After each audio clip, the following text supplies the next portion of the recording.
আল্লাহ নবীর কাছে একদিন সাহাবীরা বলছেন, ইয়া রাসূলুল্লাহ, আপনি আমাদেরকে একটু নসিহত করুন। নবীজি বলছেন, তোমরা আমাকে দুটো জিনিসের গ্যারান্টি দিতে পারবে? কটা কটা কটা তোমরা আমাকে দুটো জিনিসের গ্যারান্টি দিতে পারবে? পেছন থেকে একজন সাহাবী বলছেন, ইয়া রাসূলুল্লাহ, আমরা যদি আপনাকে দুটো জিনিসের গ্যারান্টি দিই, বিনিময়ে আপনি আমাদের কিছুর গ্যারান্টি দেবেন? তো নবীজি বললেন, হ্যাঁ হ্যাঁ, তোমরা যদি আমাকে দুটো জিনিসের গ্যারান্টি দাও, আমি তোমাদের জান্নাতের গ্যারান্টি দিয়ে দেবো। সাহাবীরা বললেন, বলুন বলুন কি দুটো জিনিস চান? হাদিসটা শুনুন, বুখারীর হাদিস, আমার বাবার কথা নয় বাপ। নবীজি বললেন, তোমরা আমাকে দুটো জিনিসের গ্যারান্টি দাও। এই গ্রামটার নাম কি বাপ? শাহপুরের মানুষ। বাবাজিদেরকে বলছি, আপনারা আমাকে দুটো জিনিসের গ্যারান্টি দিন। ১৫০০ বছর আগে আমার রাসূল যে কথা বলেছেন, আমি সেটা অনুবাদ করে বাংলায় বলছি। নবী বললেন, তোমরা আমাকে দুটো জিনিসের গ্যারান্টি দাও। এক নাম্বার হলো দুই ঠোঁটের মাঝখানে এই জিভের গ্যারান্টি দাও। হারাম খাবার খাওয়া থেকে জিভটাকে ঠিক করো, বাজে ভাষা বলা থেকে জিভটাকে ঠিক করো, পরনিন্দা পরচর্চা করা থেকে জিভটাকে ঠিক করো। এক নাম্বার এই জিভের গ্যারান্টি দাও, দুই ঠোঁটের মাঝখানে। আর দু নাম্বার, দুই রানের বীজখানে। ভাষা বুঝতে পেরেছেন? দুই রানের বীজখানে, লজ্জাস্থানের গ্যারান্টি দাও। দুই ঠোঁটের মাঝখানে, দুই রানের বীজখানে। এই দুটো জিনিসের গ্যারান্টি তোমরা আমাকে দাও, আমি মুহাম্মদ সাল্লাল্লাহু আলাইহি ওয়াসাল্লাম তোমাদের জান্নাতের গ্যারান্টি দিয়ে দেবো। যান, এবারে বাড়ি চলে যান আপনারা। যার বাড়ি যাওয়ার দরকার হবে চলে যেতে পারেন, আমার ওয়াজ শেষ। বাড়িতে গিয়ে দেখবেন, হয় ভদ্রলোকের নিচে খারাপ, নয় ভদ্রলোকের উপর খারাপ। যার দুটোই খারাপ ও জাহান্নামী। ও যত বড় পীর সাহেব, মলি সাহেব, মুফতি সাহেব, বক্তা সাহেব হোক না কেন, যার দুটোই ভালো, ও একজন টোটোওয়ালা হলো জান্নাতি জান্নাতি জান্নাতি। আমার বাপেরা চলুন। এই জন্য নবীজি বললেন, the messenger of Allah, peace be upon him, said, the best among are you those with good manner. নবী বলেন, তোমাদের মধ্যে উত্তম ব্যক্তি ওই লোকটা যার ক্যারেক্টার, চরিত্র ভালো, ওই লোকটাই হলো উত্তম ব্যক্তি। একজন উকিল, ব্যারিস্টার, মাস্টার, ডাক্তার, মোল্লা, মলি সাহেব, পীর সাহেব, দরবেশ সাহেব, আমির সাহেব, মুফতি সাহেবের যদি চরিত্র খারাপ হয়, আর একজন টোটোওয়ালার চরিত্র যদি ভালো হয়, ওই টোটোওয়ালাটাই হলো আল্লাহর কাছে প্রিয় ব্যক্তি। Many loss is something loss. Health loss is nothing loss, but character loss is everything loss. মানুষের যদি টাকা চলে যায়, ইনকাম করলে টাকাটা আবার ফিরে আসবে। মানুষের যদি শরীর চলে যায়, ভালো মন্দ খেলে শরীরটাও ফিরে আসবে। কিন্তু বন্ধু, মানুষের যদি চরিত্র চলে যায়, চরিত্র কিন্তু আর ফিরে আসবে না। তাই নবী বলেছিলেন, দুই ঠোঁটের মাঝখানে, দুই রানের বীজখানে। কিছু মনে পড়ছে আমার ওয়াজ বাবা? আমার কথা বুঝতে পারছেন আপনারা? ইনশাল্লাহ। বাপেরা বুঝতে না পারলে বলবেন। আল্লাহর নবী ওয়াজ করতেন, আমরাও ওয়াজ করি, পার্থক্যটা কি জানেন? আচ্ছা, নবীজি ওয়াজ করতেন, তার দলিল কি শুনে নিন। বুখারীতেও আছে আর মেশকাতেও হাদিসটা আছে। রাবীর নামকে আব্দুল্লাহ ইবনে মাসউদ রাদিয়াল্লাহু তাআলা আনহু বর্ণনা করছেন। আল্লাহর নবী ওয়াজ করতেন। কবে ওয়াজ করতেন? বৃহস্পতিবার দিনগত রাতে এশার নামাজের পরে সাহাবীদেরকে নিয়ে গায়ে গায়ে বসে নবীজি ওয়াজ করে শোনাতেন। জোরে বলুন। তাহলে ওয়াজের উত্তম রাতে, উত্তম দিনটা কবে? আজকের কি রাত? এবার কিছু বুঝতে পারছেন? তাহলে নবীর হাদিসটা আমল কেমন করছেন আপনারা? বৃহস্পতিবার দিনগত রাতে নবীজি কখন ওয়াজ করতেন? বলুন। এশার নামাজের পর। আপনাদের মসজিদে এশার নামাজ হয়ে গেছে, তারপরে বক্তব্য শুরু হয়েছে। নবীজি কিভাবে ওয়াজ করতেন? সাহাবীদেরকে কিভাবে বসাতেন? গায়ে গায়ে। এইটাই পার্থক্য হয়ে গেছি। আমার বাপেরা একটু আগে আগে আসেন, আমার বাপেরা একটু আগে আগে আসেন, বাবাজিরা একটু আগে আগে গায়ে গায়ে গায়ে গায়ে বসেন। আমার উচিত হয় না এতটা উঁচুতে বসা। আমি যদি এই নিচেটায় বসতাম ভালো হতো না? নিচেটা একটু, এই টেবিলটা নিয়ে নিচে যাবো। হ্যাঁ বাবা, ও বাবা একটু গায়ে গায়ে গায়ে গায়ে বসে ভালো হবে। চলে। তাহলে নবীজি ওয়াজ করতেন, হাদিসটা বলে দিলাম আপনাদের, এটা মাথায় রাখুন। এবার আসছি। তাহলে এক নাম্বার হলো, জলসা কমিটি হতে গেলে কটা গুণ লাগবে? কটা? তিনটে। এক নাম্বার হলো সৎ হতে হবে। দু নাম্বার হলো জলসা কমিটি হতে গেলে হালাল খাবার খেতে হবে। রাগ করবেন না, হালাল খাবার খেতে হবে। আর শুধু জলসা কমিটি খাবে আর বাকি লোকেরা কি হারাম খাবে? না, এই কোরআনই বলেছে আল্লাহ, ইয়া আইয়ুহান নাস, হে মানব জাতি, কুলু মিম্মা ফিল আরদি হালালান তাইয়্যিবা। 2 নম্বর পারা 4 নম্বর পৃষ্ঠার 8 নম্বর লাইন, সূরার নাম সূরা বাকারা। হে মানব জাতি, আমার দেওয়া হালাল রিজিকগুলো তোমরা ভক্ষণ করো। ওয়ালা তাত্তাবিউ খুতুবাতি শয়তান, শয়তানের পথকে অনুসরণ করিও না। ইন্নাহু লাকুম আদুউম মুবিন, শয়তান হলো তোমাদের প্রকাশ্য দুশমন। চলুন, তাহলে শুধু মানব জাতির মধ্যে আবার ইমানদাররা বাদ যাবে কেন? আল্লাহ পাক নিচের আয়াতে বলে দিচ্ছে, ইয়া আইয়ুহাল্লাযীনা আমানু কুলু মিম্মা ফিল আরদি হালালান তাইয়্যিবা। আল্লাহ পাক বলছেন, কুলু মিন তাইয়্যিবাতি মা রাযাকনাকুম ওয়াশকুরু লিল্লাহি ইন কুনতুম ইয়্যাহু তা'বুদুন। 2 নম্বর পারা 4 নম্বর পৃষ্ঠা 14 নম্বর লাইন, সূরার নাম সূরা বাকারা।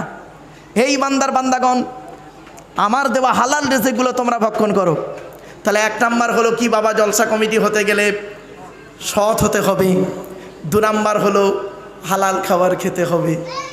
3 নাম্বারটা খুব ইম্পর্টেন্ট, জলসা কমিটি হতে গেলে বাবা 5 ওয়াক্ত নামাজি হতে হবে। ও বাবা, আজকে জলসায় মানুষের আগ্রহ কমে গেছে কেন জানেন? জলসা কমিটি অনেক ভাই আছেন যারা 5 ওয়াক্ত নামাজ পড়ে না। ভুল বললাম না? আমার জলসা কমিটি ভাইদেরকে আমি অনুরোধ করছি, নামাজ পড়ুন। নামাজ কারোর জন্য মাপ নাই, কারোর জন্য মাপ নাই, বিশেষ ব্যক্তি বিশেষ কারণ ছাড়া। চলুন এগিয়ে যাচ্ছি। এবার আসছি মসজিদ কমিটি। মসজিদ কমিটি যাকে তাকে করবেন না, গোনা হবে, বলে দিচ্ছি। এই কোরআনে আল্লাহ বলে দিয়েছে মসজিদ কমিটি কে হবে, এই কোরআনে আছে। মসজিদ কমিটি যাকে তাকে করবেন না। শুনে নিন, আমি একটা ছোট্ট উদাহরণ দিচ্ছি, রাগ করবেন না কেউ, হ্যাঁ? আগে ক্ষমা চেয়ে নিচ্ছি বাবা। আপনাদের এই জুম্মা মসজিদে যদি কালকে জুম্মার দিনে কোনো মুসলিম যুবক ছেলে সাদা পায়জামা পাঞ্জাবি সাদা টুপি পরে মসজিদে জুম্মার নামাজ পড়তে উঠেছে, প্রচুর পরিমাণ বাংলা মদ খেয়ে, কি বাংলা মদ খেয়ে মসজিদে জুম্মার নামাজ পড়তে উঠেছে, আপনারা সর্বপ্রথম তাকে কি করবেন বলুন? কি করবেন? আরে বলুন না, বলুন না। বের করে দেবেন। ছেলেটি বের হতে না চাইলে মারধর করে বের করে দেবেন। বাবা, আমার ওয়াজ শুনতে গেলে একটু বেরেন লাগবে, বেরেন লাগ। কলেজ ইউনিভার্সিটির ছেলে মেয়ে পড়াই গো বাবা, এমনি এমনি কথাটা বলছি না, এর মধ্যে কিছু রহস্য আছে, মনে রাখবেন। ছেলেটার অপরাধ কি? মদ হারাম খাবার, মসজিদ পবিত্র স্থান, হারাম খাবারকে পবিত্র স্থানে উঠেছে, তাই তাকে বের করে দিলেন। বের হতে চাইল না, মেরে বের করে দিলেন। কত ভালো মানুষ আপনারা, শাহপুরের মানুষ। হে মুসলমান, মদখোরকে মসজিদ থেকে মেরে বের করে দিলে আর সুদখোরটাকে মসজিদের সেক্রেটারি বানিয়ে দিলে। আর বুঝতে পারিনি রে, আমরা এমন মানুষ না, আমরা এমন মানুষ নিজের পাপের বাটখারা দিয়ে অন্যের পাপ ওজন করি।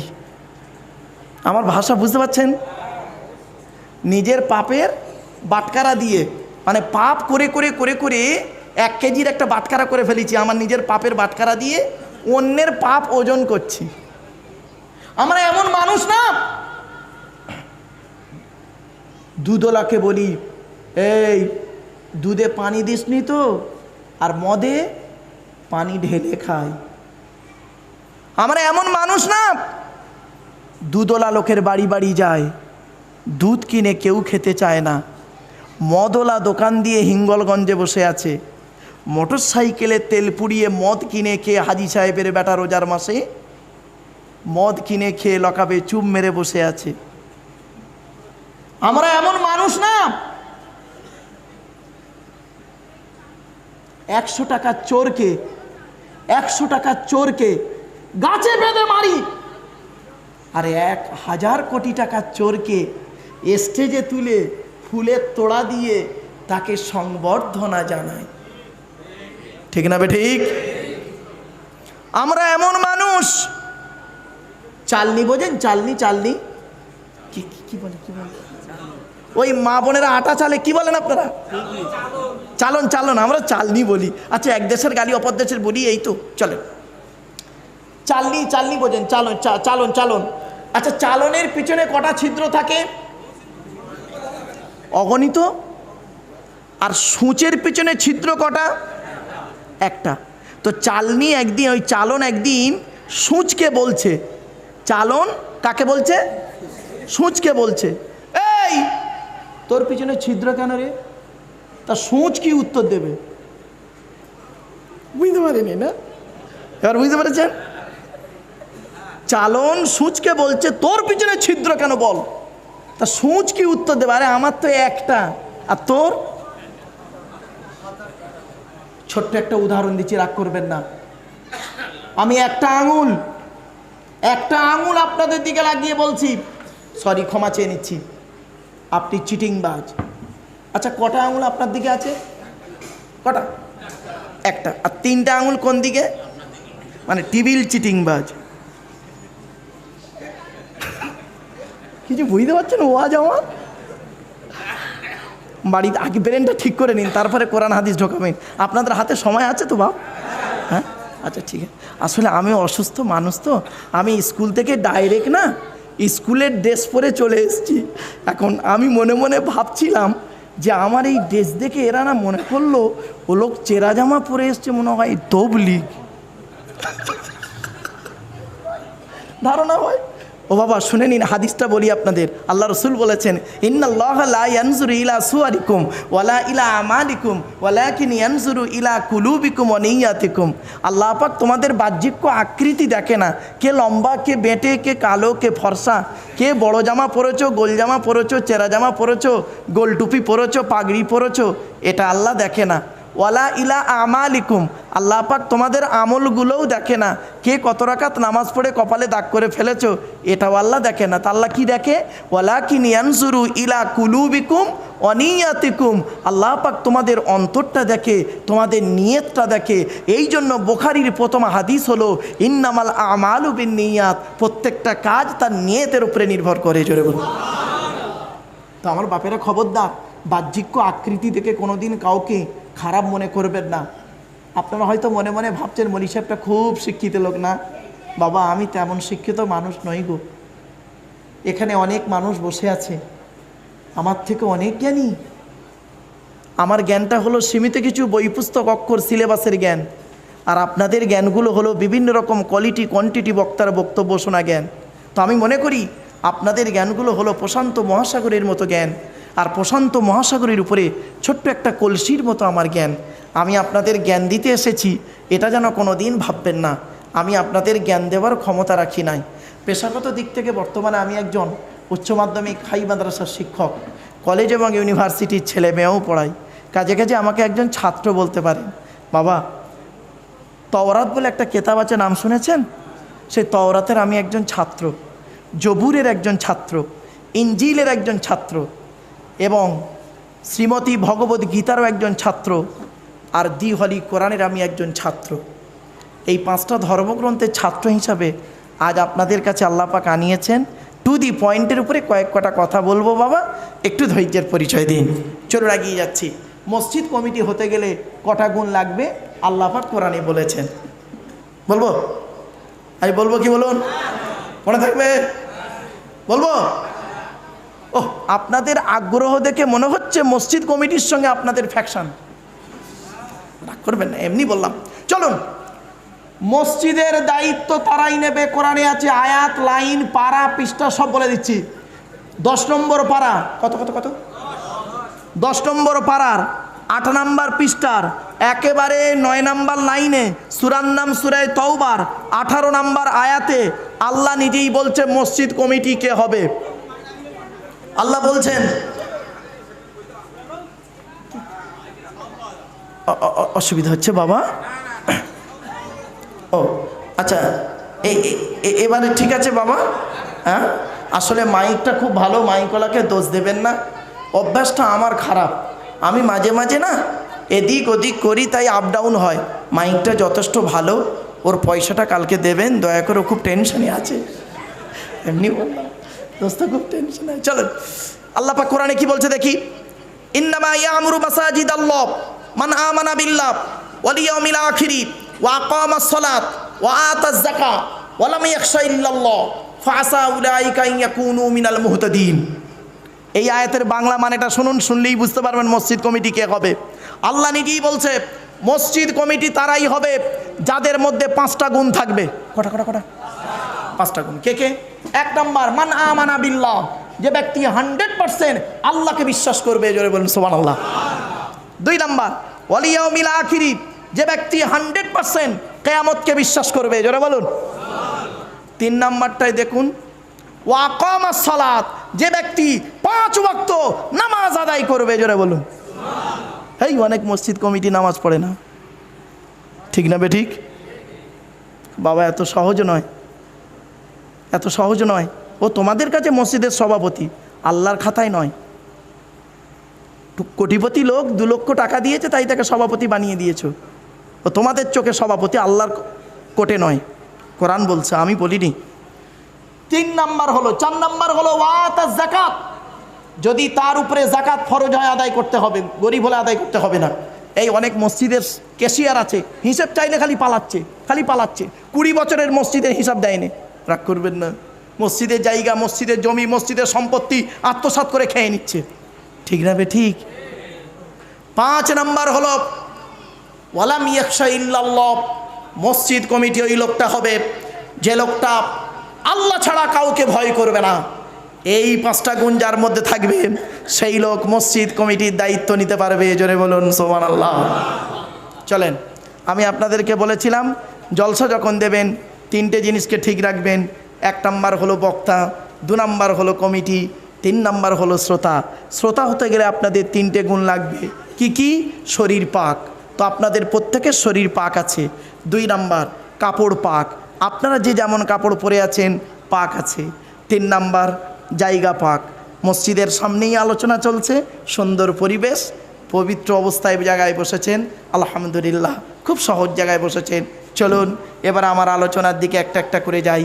বেসিক জিনিসটা তৈরি করতে গিয়ে চলে এসেছিলাম কোত্থেকে। ওয়াজ মানে এই নয় যে এক জায়গায় ধরলাম আর ঘুরে আসতে পারবো না, না, এটার নাম ওয়াজ নয়। বাপেরা শুনে নিন, আমি শুরু করেছিলাম দরুদ শরীফ একবার পড়ানোর পর থেকেই চলে গিয়েছিলাম, মনে পড়ছে না? ভুলে গেছেন? আসুন, দরুদ শরীফ পড়েছিলেন কেন? আল্লাহর নবী বলছেন, আরেকটা হাদিস দিচ্ছি, মান সাল্লা আলাইকা আশরান ফি আউয়ালিন নাহারি ওয়া আশরান ফি আখিরিন নাহারি নালাতহু শাফাতি ইয়াউমাল